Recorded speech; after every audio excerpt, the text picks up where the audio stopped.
त्र्यंबकं यजामहे सुगंधिं पुष्टिवर्धनम् उर्वारुकमिव बन्धनान् मृत्युर्मोक्षेयमामृतात्। ओम नमः शिवाय। जय भोलेनाथ। आज की महाशिवरात्रि की वीडियो में धर्मा भक्ति चैनल पर आपका हार्दिक स्वागत है। आप और आपके समस्त परिवार पर भगवान शिव भोलेनाथ की कृपा सदैव बनी रहे। इस वीडियो में हम महाशिवरात्रि की व्रत कथाएं और पूजन विधि के बारे में बात करेंगे, तो वीडियो को अंत तक जरूर देखिएगा। वैसे तो महाशिवरात्रि पर्व मनाने से जुड़ी हुई बहुत सारी पौराणिक कथाएं हैं। इनमें से एक ये है, एक बार महाशिवरात्रि के पावन अवसर पर भगवान शिव भोलेनाथ माता पार्वती के साथ अपने प्रिय नगरी काशी में भ्रमण के लिए आए हुए थे।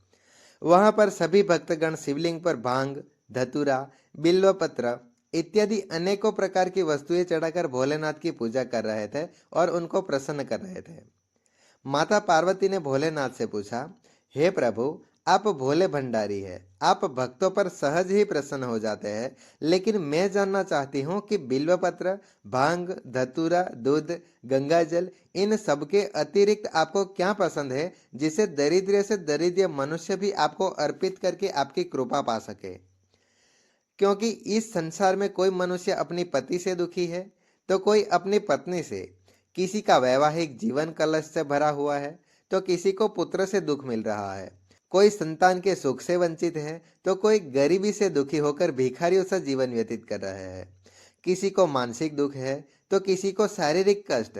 हे प्रभु, हे देवाधिदेव महादेव, मेरे इन प्रश्नों के उत्तर अवश्य बताइए कि ऐसी कौन सी चीज है जिसे अर्पित करने से मनुष्य को अपने सभी प्रकार के दुखों से छुटकारा मिल जाए। तब भगवान शिव भोलेनाथ बोले, हे उमा, तुम जगत की माता हो, तुमसे अपने संतानों की पीड़ा देखी नहीं जाती।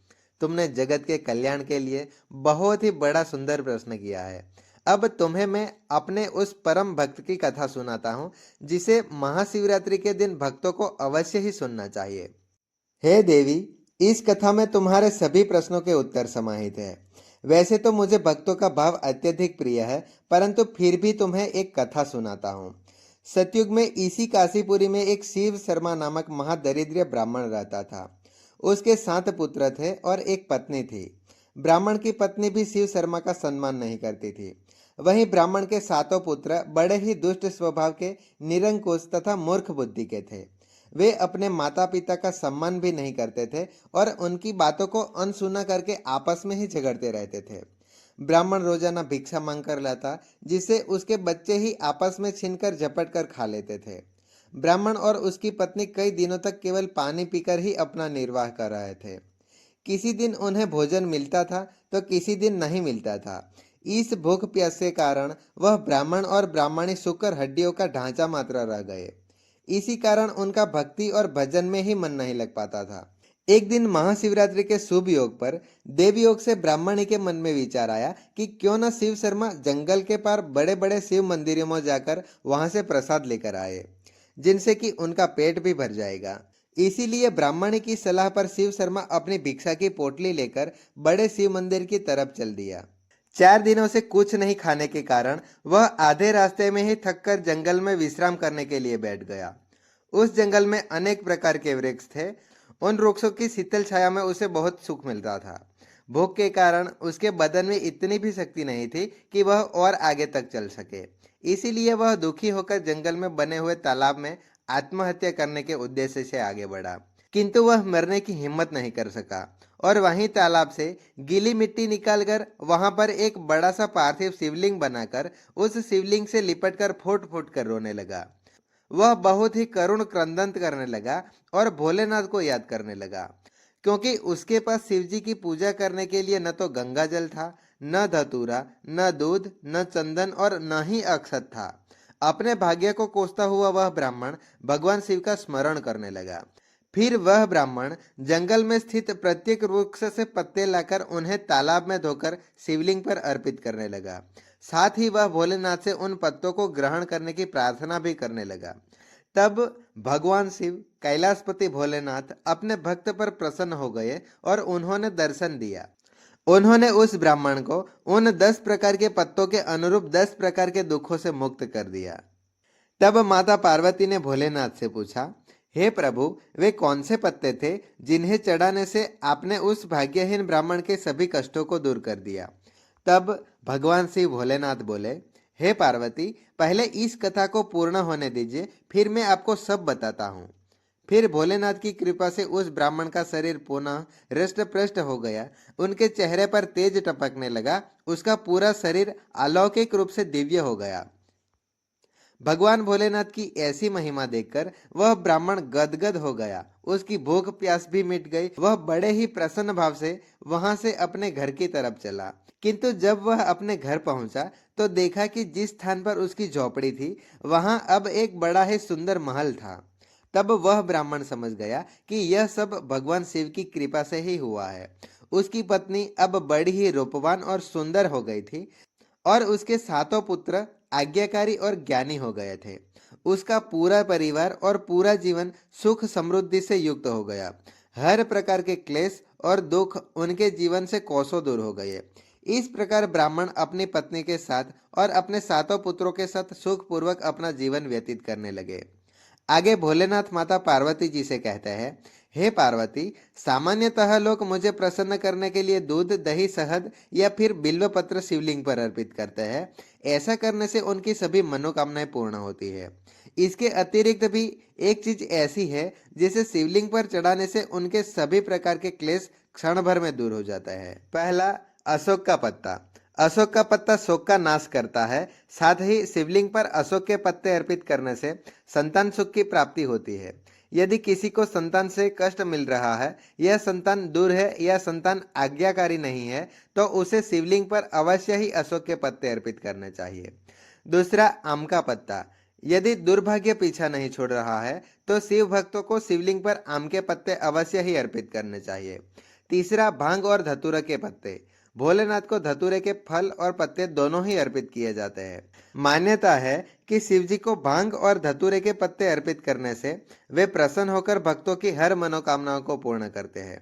चौथा, अनार के पत्ते। यदि किसी भी प्रकार का दुख, दर्द या फिर कार्यों में रुकावट हो रही हो तो शिवलिंग पर अनार के पत्ते अवश्य ही अर्पित करें। पांचवा, बरगद के पत्ते। बरगद के पत्ते को त्रिमूर्ति का प्रतीक माना जाता है। बरगद के पेड़ की छाल में विष्णु, जड़ में ब्रह्मा और शाखाओं में शिव जी का वास होता है। यही वजह है कि बरगद के पेड़ को शिव जी का प्रतीक माना जाता है। ऐसे में बरगद के पत्ते भगवान शिव को अवश्य ही अर्पित करने चाहिए। ऐसा करने से मनुष्यों की दुर्घटना व अकाल मृत्यु से रक्षा होती है। किसी भी गंभीर रोगों में आयु संकट का भय कम हो जाता है। छठा, बिल्व पत्र। बेल के पत्ते भगवान शिव को बहुत प्रिय है। शिवलिंग पर 3 से लेकर 11 की संख्या तक बेल पत्र चढ़ाने चाहिए। सातवां, समी का पत्ता। आठवां, नीम के पत्ते। नौवां, आंवले के पत्ते और 10वां, पीपल का पत्ता। इन 10 प्रकार के पत्तों से शिव शर्मा नामक ब्राह्मण ने पार्थिव शिवलिंग पर अर्पित किया, जिससे उसे सभी प्रकार के सुख प्राप्त हुए और उनके सभी दुखों का नाश हो गया। बोलिए कैलाशपति शिव शंकर भोलेनाथ की जय। अब सुनिए महाशिवरात्रि की दूसरी कथा। एक बार माता पार्वती ने भगवान शिव शंकर से पूछा, प्रभु, आपकी कृपा पाने के लिए कौन सा सबसे सरल व्रत और पूजा है? तब भगवान भोलेनाथ ने माता पार्वती जी को शिवरात्रि व्रत की महिमा, व्रत और पूजा विधि बताई। साथ ही उन्होंने माता पार्वती को महाशिवरात्रि व्रत की कथा भी सुनाई। एक बार एक गांव में एक शिकारी रहता था जो पशुओं का शिकार करके अपना घर परिवार चलाता था। वह गांव के ही एक साहूकार का कर्जदार था। काफी प्रयास करने के बाद भी वह साहूकार अपने कर्ज से मुक्त नहीं हो पा रहा था। ऐसे में एक दिन साहूकार क्रोधित हो उठा और उसने उस शिकारी को पकड़कर शिव के मंदिर में बंदी बना लिया। जिस दिन साहूकार ने उस शिकारी को बंदी बनाया था वह दिन शिवरात्रि का था। उस दिन मंदिर में शिवरात्रि की सभी कथाएं सुनाई जा रही थी। शिकारी ध्यान से उन सभी कथाओं को सुनता रहा। जो कुछ भी मंदिर में प्रवचन और बातें हुई, शिकारी ने सबको ध्यानपूर्वक सुना। शाम के समय उसे साहूकार के सामने पेश किया गया। तब शिकारी ने साहूकार को वचन दिया कि अगले दिन वह सभी कर्ज चुकाकर मुक्त हो जाएगा। तब साहूकार ने दया करके शिकारी को छोड़ दिया। शिकारी वहां से जंगल में गया और शिकार की तलाश करने लगा। वहां एक तालाब के किनारे पहुंचा। वहां पर वह एक बेलपत्र के पेड़ पर अपना ठिकाना बनाने लगा और सोचा, मैं इस पेड़ पर चढ़कर ही यहाँ से अपने शिकार को दूर दूर तक ढूंढूंगा। फिर ऐसा सोचकर वह उस पेड़ पर चढ़ गया। उस पेड़ के नीचे एक शिवलिंग था जो कि सूखे हुए बेलपत्रों से ढका हुआ था। शिकारी को इस बात की कोई भी जानकारी नहीं थी। बेल वृक्ष की टहनियों को तोड़कर वह नीचे फेंकता गया और बेलपत्र उस शिवलिंग पर गिरते गए। शिकारी उस समय भूख प्यास से व्याकुल था। अनजाने में ही उसे शिव पूजा हो गई। दोपहर तक वह भूखा ही रहा। उसे कोई भी शिकार नहीं मिला। फिर शाम होते होते वहां पर एक हिरणी तालाब में पानी पीने के लिए आई। तब शिकारी ने उसे मारने के लिए धनुष और बाण उठाया ही था कि उस हरिणी ने कहा, मैं बच्चे को जन्म देने वाली हूँ, तुम एक साथ साथ दो हत्याओं मत करो। मैं बच्चे को जन्म देकर तुम्हारे पास वापस अवश्य ही आ जाऊंगी, तब तुम शिकार कर लेना, परंतु अभी मुझे मत मारो।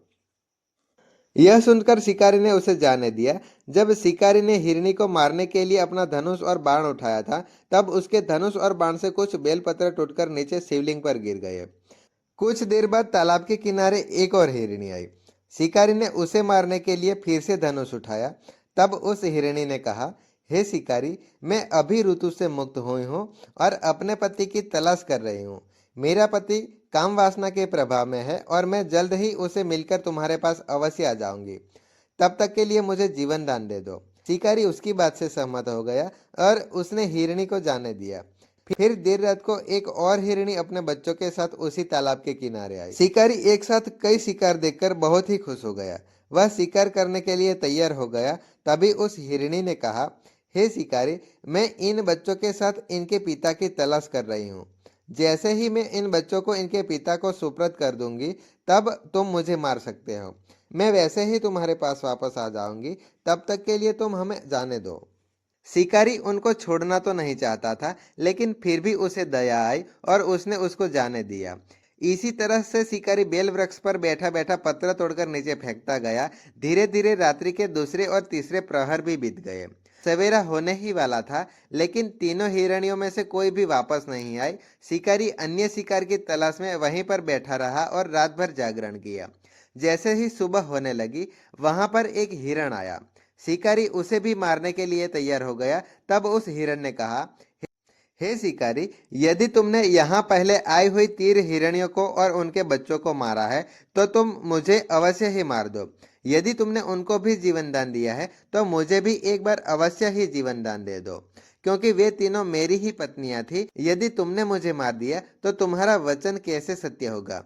ये तीनों मेरी प्रतीक्षा कर रही है। मैं उनसे मिलकर तुम्हारे पास अवश्य ही उपस्थित हो जाऊंगा। शिकारी हिरण को छोड़ना तो नहीं चाहता था, परंतु फिर भी उसे हिरण को जाने दिया। इतनी देर में उसने देखा कि हिरण का पूरा परिवार उसके पास आ गया है और वे स्वयं को शिकारी के समक्ष शिकार के रूप में प्रस्तुत कर रहे हैं। यह देखकर शिकारी करुणामय हो गया और रोने लगा। उस शिकारी ने हिरण के परिवार को जीवन दान दिया और वह स्वयं हिंसा छोड़कर दया के मार्ग पर चलने लगा। शिवजी की कृपा से वह शिकारी तथा हिरण सभी को मोक्ष की प्राप्ति हुई। फिर जब शिकारी की मृत्यु हुई और यमदूत उसे लेने आए, तो शिवजी के दूतों ने उन्हें वापस भेज दिया और शिकारी को शिवलोक में ले गए। शिवजी की कृपा से ही अगले जन्म में वह शिकारी राजा चित्रभानु के रूप में जन्मा। राजा चित्रभानु अपने पिछले जन्म को याद रख पाए और महाशिवरात्रि के महत्व को समझकर अपने अगले जन्म में भी शिवजी की पूजा करने लगे। विधि पूर्वक पूरा करे। इसके बाद मौन होकर शास्त्र विधि का पालन करते हुए भगवान शिव की पूजा प्रारंभ करे। भगवत विग्रह के आगे की भूमि को नए निकाले हुए शुद्ध जल से भली भांति धोकर लीप पोत कर सुंदर मंडल बनाए। धोती वस्त्र आदि के द्वारा उस मंडल को सब ओर से घेर दे। ऊपर से चंदोवा आदि लगाकर फल फूल और नए अंकुर से उसे सजाए। मंडल के बीच की भूमि में 5 रंगों से युक्त विचित्र कमल अंकित करे। उसी पर सुस्थित और उत्तम आसन बिछाकर बैठे और हृदय में भक्ति भाव से युक्त होकर पूजन की सभी सामग्री एकत्र करे। फिर पवित्र भाव से शास्त्रोक्त मंत्र द्वारा देवपीठ को आमंत्रित करे। इसके बाद क्रमशः आत्मशुद्धि और भूत शुद्धि आदि करके 3 प्राणायाम करे। उसके बाद बिंदु युक्त बीजाक्षर के द्वारा विधि पूर्वक मातृका न्यास करे। फिर परादेवता का ध्यान करके मातृका न्यास की विधि पूरी करे। फिर परम शिव का ध्यान करके पीठ के वाम भाग में गुरु को प्रणाम करें। दक्षिण भाग में गणेश जी को मस्तक झुकाए। दोनों अंशों में अर्थात कंधों और जांघों में धर्म, अधर्म, ज्ञान, वैराग्य तथा ऐश्वर्य का न्यास करे। नाभि और पार्श्व भागों में अधर्म, अज्ञान, अवैराग्य और अनस्वर आदि का न्यास करे। फिर हृदय में अनंत आदि का न्यास करके देवपीठ पर मंत्र का न्यास करे। फिर क्रमशः न्यास करके हृदय में कमल की भली भांति भावना करे। वह कमल 9 शक्तियों से युक्त और परम सुंदर हो। उसी कमल की कर्णिकाओं में कोटि कोटि चंद्रमाओं के समान प्रकाशमान उमापति भगवान शिव का ध्यान करे। कैसे ध्यान करें? इस प्रकार भगवान के 3 नेत्र है, मस्तक पर चंद्रमा का मुकुट शोभा पाता है, जटाजुट कुछ कुछ पीला हो गया है, उस पर रत्नजट किरीट सुशोभित है, उनके कंठ में नील चिन्ह है और अंग अंग से उदारता सूचित होती है। सर्पों के हार से उनकी बड़ी शोभा हो रही है और उनके एक हाथ में वरद और दूसरे हाथ में अभय की मुद्रा है। वे फरसा धारण किए हुए हैं। उन्होंने नागों का कंकण, केयूर, अंगद तथा मुद्रिका धारण कर रखी है। वे व्याघ्र चर्म पहने हुए रत्नमय सिंहासन पर विराजमान है। उनके बाएं भाग में गिरिजाराज नंदिनी उमा देवी का चिंतन करें। इस प्रकार महादेव जी तथा गिरिजा देवी का ध्यान करके क्रमशः गंध आदि से उनकी मानसिक पूजा करें। अर्थात सारा ध्यान मन ही मन करना है। 5 वैदिक मंत्रों से गंध आदि द्वारा पूर्वोक्त 5 स्थानों में अथवा हृदय में पूजा करें। फिर मूल मंत्र से 3 बार हृदय में ही पुष्पांजलि दे। इसके बाद सिंहासन पर महादेव जी का पुनः पूजन प्रारंभ करें। पूजा के आरंभ में एकाग्र चित्त होकर संकल्प पढ़े। फिर हाथ जोड़कर मन ही मन भगवान शिव का ध्यान धरे और आह्वान करें।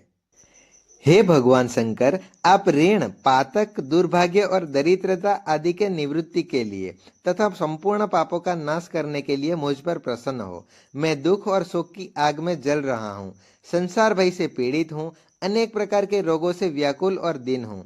हे वृषवाहन, मेरी रक्षा कीजिए। देव देवेश्वर, सबको निर्भय कर देने वाले महादेव जी, आप यहाँ पधारिए और मेरी की हुई इस पूजा को पार्वती जी के साथ ग्रहण कीजिए। इस प्रकार संकल्प और आह्वान करके फिर पूजा आरंभ करनी चाहिए। तत्पश्चात मनुष्य एकाग्र चित्त होकर रुद्र सूक्त का पाठ करते हुए वहां स्थापित किए हुए शंख के जल से और पंचामृत से महादेव जी का अभिषेक करे। तरह तरह के मंत्रों से आसन आदि उपचारों को समर्पित करे। भगवान द्वारा दिव्य वस्त्रों से विभूषित स्वर्ण सिंहासन की कल्पना करे और उसी पर भगवान को विराजमान करके अष्ट गुण युक्त अर्घ्य और पाद्य निवेदित करे। फिर शुद्ध जल से आचमन कराकर मधु पर्क दे। इसके बाद पुनः आचमन के लिए जल देकर त्रैव उच्चारण पूर्वक स्नान कराए। फिर यज्ञोपवीत वस्त्र और आभूषण अर्पित करे। परम पवित्र अष्टांग युक्त चंदन चढ़ाइए। बिल्व, मदार, लाल कमल, धतूरा, कनेर, सनई का फूल, चमेली, कुसा, अपामार्ग, तुलसी, जूही, चंपा, भटकेसा और करवीर के फूलों में से जितने भी मिल जाए उन सबको शिव उपासक भगवान शिव ऊपर चढ़ा दे। इनके अलावा भी नाना प्रकार के सुगंधित पुष्प निवेदित करे।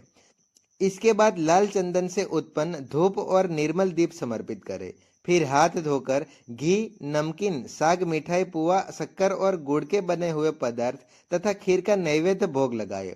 मधु, दही और जल भी अर्पित करे।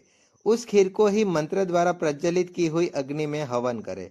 यह होम शास्त्रोक्त विधि से आचार्य के द्वारा कहे अनुसार संपन्न करना चाहिए। भगवान शंकर को नैवेद्य देकर मुख शुद्धि के लिए उत्तम तांबूल या पान अर्पित करे। धूप, आरती, सुंदर छत्र, उत्तम दर्पण को वैदिक तांत्रिक मंत्रों द्वारा विधि पूर्वक समर्पित करे। अगर यह सब करने की अपने में शक्ति ना हो तो अधिक धन का अभाव हो तो अपने पास जितना भी धन हो उसी के अनुसार भगवान की पूजा करे। गौरीपति भगवान शंकर भक्ति पूर्वक भेंट किए हुए पुष्प मात्र से भी संतुष्ट हो जाते हैं। इसके बाद स्तोत्र द्वारा स्तुति करके भगवान को शुद्ध मन से प्रणाम करे। फिर परिक्रमा करके पूजा समर्पित करने के बाद विधि पूर्वक श्री गिरिजापति की प्रार्थना करे।